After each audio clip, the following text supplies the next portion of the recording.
정말 이래도 되나 싶을 정도로 부끄럽고 아무튼 감정이 복잡 미묘하지만 내 나이 56세에 선보러 나가게 됐어요. 이제는 아줌마를 넘어서 할머니가 머지않은 나이이지만 그래도 새 출발은 하고 싶고 느지막이 팔자 한번 펴고 싶다는 생각이 들었답니다. 하지만 모두 꿈일 뿐이었죠. 새로운 곳에 정착하여 새로운 곳에 취직을 했어요. 제가 할 수 있는 일은 미싱일이었고 하루에 9시간을 미싱기 앞에서 보내는 일이었죠. 이제는 나이가 조금씩 들어가니 눈도 침침해지고 미싱일도 예전같이 빠릇빠릇하지 않지만 그래도 이 나이에 새로운 직장에서 나를 써주는 것만으로도 너무나 행복했어요. 가족 없이 남편 없이 나 혼자 지내는 56세의 나이. 혼자 사는 게 마냥 즐겁고 행복하지 않았어요. 남들처럼 느지막이 좋은 남편 만나서 함께 밥도 먹고 등산도 가고 차도 나란히 타면서 그렇게 늙어가고 싶다는 생각이 들었답니다. 그러던 중 함께 미싱일을 하는 용자 언니가 선 한번 보지 않겠냐고 하더군요.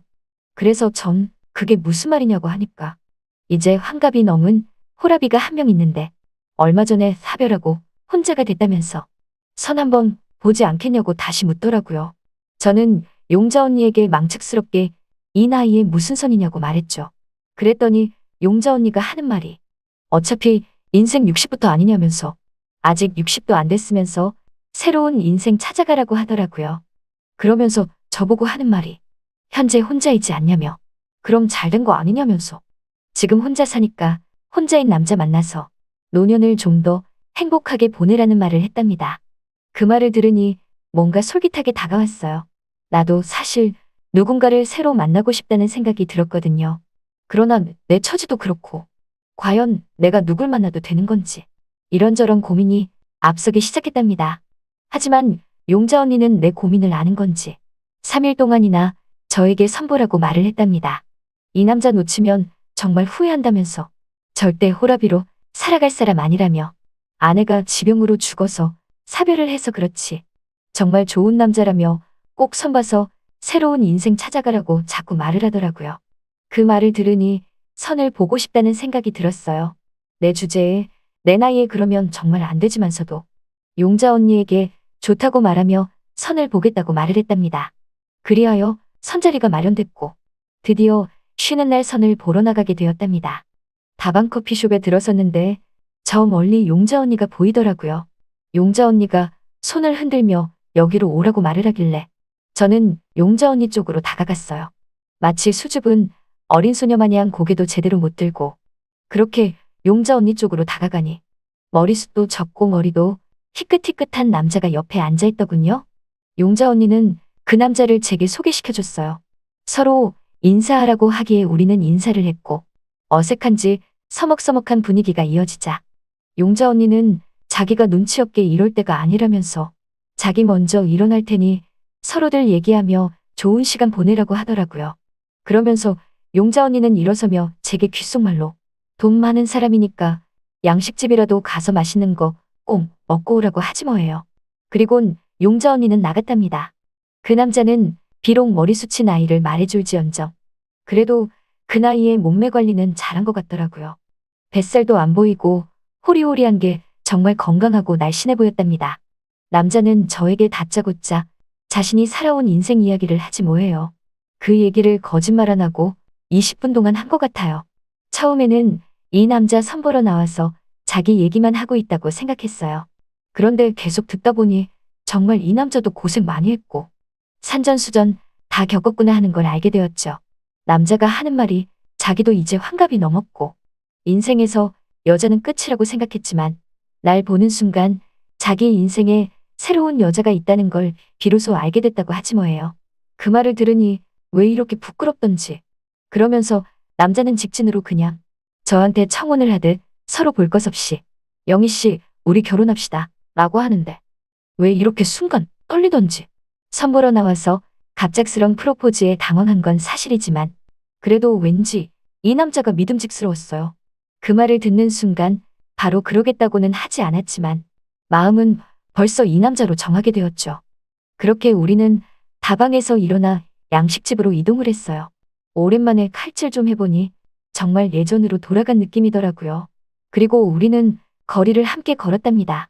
걷고 걸으며 많은 얘기를 또 주고받았어요. 저는 걷다가 그 남자에게 참 잘 걸으신다고 말하니 남자는 웃으며 하는 말이 걷는 것만 잘하는 게 아니라 뛰는 것도 잘한다고 하지 뭐예요. 그래서 그게 무슨 말이냐고 하니까 말 그대로 자기는 뛰는 걸 좋아해서 마라톤 하프코스는 물론 풀코스도 자주 뛴다며 대회에도 자주 참가한다고 했답니다. 그리고 철인 3종 경기도 참가한 이력까지 있다고 하길래 정말 대단하다는 생각이 들었어요. 보니까 몸매가 정말 군살이 하나도 없고 그 나이치고 건강해 보였던 게 다 이유가 있던 거더군요. 그 말을 들으니 이 남자에게 더 마음이 갔어요.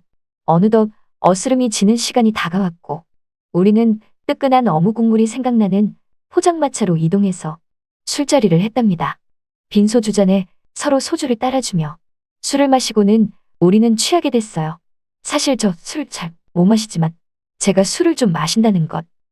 그날은 저와 함께 마시는 상대자가 마음에 들고 믿을 수 있기에 가능한 일이거든요. 저는 이 남자를 믿을 수 있었어요.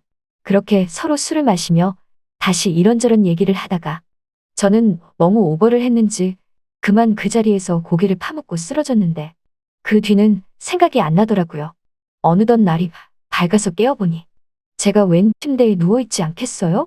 저는 너무 놀라서 여기가 어딘지 둘러보니 모르는 사람의 집 안방 같았답니다. 그래서 거실 쪽으로 나가보니까 글쎄 그 남자가 거실 소파에 쭈그리며 자고 있지 뭐예요. 저는 놀라서 그 남자를 깨우며 어떻게 된 거냐고 물으니 저보고 일어났냐면서 어제 자기가 너무 술을 먹인 것 같아서 미안하다며 하는 수 없이 자기 집으로 데리고 왔다며 잘 자냐고 하더라고요. 그 말을 들으니 왜 이렇게 미안한지 그리고 나랑 같이 자는 게 아닌 저렇게 혼자 소파에서 자는 걸 보니 이 남자 참 신사다 느껴졌어요. 그리고 이 남자가 정말 나에게 맞는 남자란 걸 알게 됐죠. 하지만 전 이 남자랑 결혼할 수가 없었답니다. 사실 전선도 봐서는 안 될 사람이었어요. 솔직히 선 보러 갈 때만 해도 그냥 선만 보고 애프터 신청 같은 거 다 거절해야지 생각했고 나이 60 넘은 남자가 잘나봐야 얼마나 잘났겠냐 생각해서 별 대수롭지 않게 여겼던 것도 사실이었어요. 그런데 하루아침에 이 남자에게 저는 마음을 뺏기고 말았답니다. 저도 이 집에서 이 남자와 살고 싶었고 이 남자와 결혼해서 느지막이 행복한 가정을 꾸리고 싶었어요. 하지만 전 그럴 수 없었답니다. 남자는 제게 더 지체하지 말고 함께 이 집에서 살자고 했지만 저는 단호하게 남자에게 거절하고 말았어요. 그럴 수 없다고 말이죠. 남자는 대체 이유가 뭐냐며 자신이 싫어서냐고 묻길래 저는 그게 아니라 다른 이유라고 말했답니다. 그랬더니 이유라도 들어보자는 그 남자의 말에 저는 하는 수 없이 숨겨온 제 비밀 얘기를 할 수밖에 없었어요. 우선 남자에게 미안하다고 말을 했죠. 남자는 대체 뭐가 미안한 거냐고 하길래 사실 전 남편이 있는 몸이라고 했답니다. 사별도 아니고 돌싱도 아닌 엄연히 혼인신고가 돼 있는 여자라고 말을 했어요.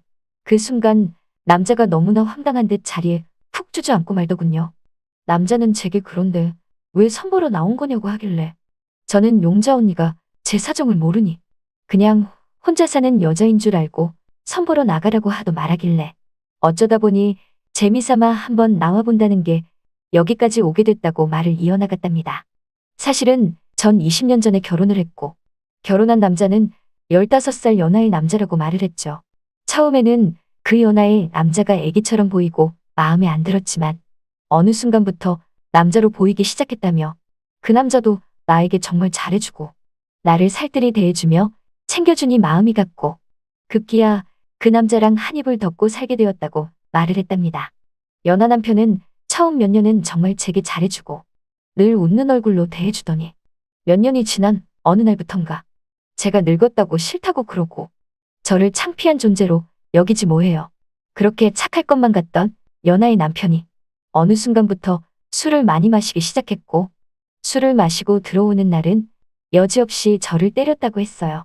그렇게 한 1년을 멍이 든 상태로 살다 보니 도저히 그 남자와 살 수가 없었다고 했답니다. 그래서 이혼을 하자는 말만 꺼내도 무섭게 달려들어서 하는 수 없이 도망쳐 나와서 살은 세월이 벌써 8년째라며 그러다가 여기저기 전전하다 이곳으로 정착했고 미싱 일을 하다가 성까지 보러 나온 거라고 말을 했죠.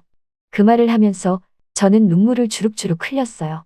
정말 지나온 내 세월이 너무나도 불쌍하고 지금 내 모습이 처량하기 그지없어서 눈물이 다 나오더라고요. 남자는 숙연하게 내 얘기를 다 듣고서 갑자기 제 두 손을 꼭 잡아주더라고요. 그러면서 그런 이유라면 괜찮다며, 다 이해한다면서 그 남자와 이혼을 원한다면 지금이라도 이혼을 할 수 있게 도와준다고 했답니다. 저는 무서워서 더 이상 연하 남편 얼굴 보는 것조차 두렵다고 말을 하니 자기가 옆에 있으니 이제 더 이상 두려워 말라고 하더라고요. 그렇게 그 일이 있고 일주일 후 남자를 믿고 연하 남편을 만나게 되었답니다. 연하 남편은 저보고 잘 만났다면서 오히려 저보고 빨리 이혼을 해달라고 말을 하더군요. 그리고 같이 나온 산티나게 생긴 여자가 껌을 짝짝 씹어대며 저를 보고 저 아줌마 누구냐고 말을 하길래 연하 남편은 예전에 잠깐 알던 아줌마라고 말을 하지 뭐해요. 저는 뒤도 안 돌아보고 이혼 도장을 찍었고 남자는 제가 이혼 도장을 찍기까지 옆에서 저를 보필하다시피 했어요. 왠지 이 남자가 옆에 있는 것만으로도 힘이 됐답니다. 보니까 연하 전 남편은 변한 게 하나도 없더군요. 오히려 이상한 여자들이랑 엮여서 더 타락한 듯 보였어요. 이렇게 손쉽게 이혼할 수 있는 걸 괜히 오랜 세월을 숨어 지냈구나 싶었지만 이런 용기마저도 이 남자가 아니었으면 할 수 없던 일이었답니다. 저는 그 뒤로 호라비인 이 남자와 결혼을 했어요. 결혼해서 여보라는 호칭을 쓰지 않아요. 그렇다고 자기라는 호칭도 쓰지 않죠. 든든하고 멋진 이 남자. 제가 부르는 호칭은 바로 오빠랍니다. 오라버니 같은 이 남자를 느지막이 만나서 지금 이 순간 저는 너무나 행복하답니다. 첫날 밤은 잘 보냈냐고요? 이건 비밀인데 우리는 나이가 있어도 젊은 사람들 못지않게 매일매일이 첫날 밤처럼 달콤해서 하루에 몇 번씩이나 힘들었던 적도 있었네요. 저는 지금의 제 남편이 너무나 좋답니다. 뒤늦게 만났지만 앞으로 쭉 사랑할 일만 남은 우리 부부랍니다. 잘 들으셨나요? 이번 사연은 여기까지입니다. 구독과 좋아요 그리고 알림 설정까지 하시면 앞으로는 보다 빠르게 그때 그 사연에 올라오는 사연과 함께 하실 수 있답니다.